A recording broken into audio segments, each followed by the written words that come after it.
Salut tout le monde, j'espère que tout le monde va bien. Je vous fais une vidéo des Camponotus Fellara que j'ai été obligé de déménager puisque leur ancien nid était plein. Et donc vous voyez, j'ai ressorti les buildings et voilà. On peut voir que y a du monde, ça se développe toujours et encore. J'ai encore plein de couvains, de cocons. La population devrait encore doubler, donc clairement. Même là, j'ai prévu le nid building en me disant, ouais, c'est bon, je suis assez large. Mais elle le remplit déjà à la moitié, en fait. Quand vous regardez, si je remonte un peu, voilà, hop, pour dézoomer un petit peu, et ben voilà, elle remplit déjà le nid quasiment à la moitié. Donc c'est un peu embêtant.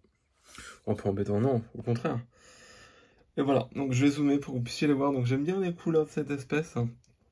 Par contre, clairement, moi je trouve, alors c'est une espèce qui est agressive, attention, hein, mais par rapport à ce que je connais comme espèce dans le même genre, c'est-à-dire que là, les Maculatus ou même les Fulvopilosus, c'est clairement beaucoup plus timide. Après, ça va se développer, je pense, être plus hardi, plus elles vont grandir.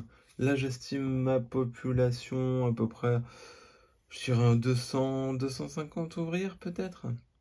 Oui, ça doit être ça, en gros, quand le nid va être plein, j'aurai 500 ouvrières. Donc c'est ça à peu près, entre 200 et 250, pour pas mentir. C'est à peu près ça. Alors j'ai des beaux majeurs, alors, je sais pas si on va réussir à en voir. Je vais essayer de vous montrer ça. Je vais essayer de vous montrer, hein. C'est pas facile, là il me semble que j'en ai un ici. Hop. Oui, là on peut en voir un, je sais pas comment ça va donner au niveau de l'image. Hop, je vais essayer de me rapprocher un peu, mais pas trop, voilà. Là on a un beau média. Ouais, ce que c'est cool avec les buildings, c'est vraiment moi ce que j'aime, c'est qu'on a une visibilité mais qui est top quoi. Franchement sur ce type de nid, c'est vraiment le pied. Voilà, vous pouvez voir que là, j'ai une méga grappe d'AF. Donc c'est reparti en avant Guingamp. Plus pour le déménagement, c'est assez simple avec les nids polonais. Vous tirez sur le nid là en plâtre résiné, vous posez ça sur la DC où vous avez mis de la paraffine et puis voilà. En une nuit, tout le monde déménage. C'est un peu brutal, mais là, il y a pas, on ne se coupe pas la colo. C'est-à-dire qu'elles déménagent quand même d'elles-mêmes. C'est-à-dire qu'on les force à déménager. Parce qu'il n'y a plus de cash, donc elles sont à l'air libre. Mais voilà, il n'y a pas besoin effectivement de les secouer ou taper. C'est juste, hop, vous tirez le nid, vous le posez dans une ADC.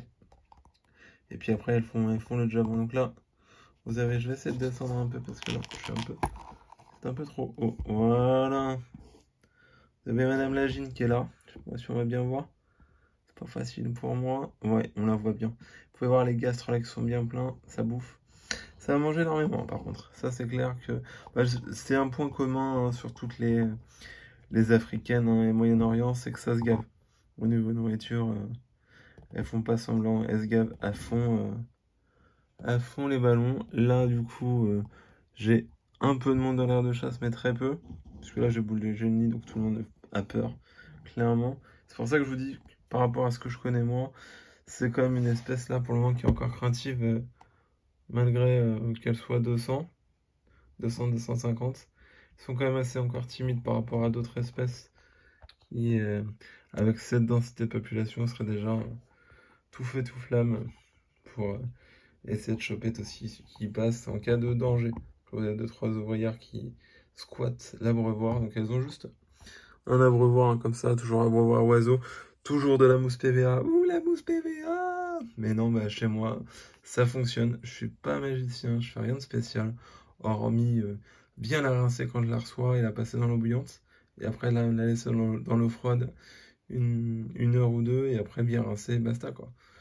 Ça va pas plus loin pour moi et j'ai pas de soucis, j'ai pas eu d'empoisonnement ou autre, malgré que quand la colonie grandit, c'est la plupart du temps, la mousse, elle se fait dépouiller et à terme, je suis obligé de la changer. Hein, parce que sinon, après, elles ont accès à l'abreuvoir, enfin, du moins, au système d'eau et c'est pas bon du tout.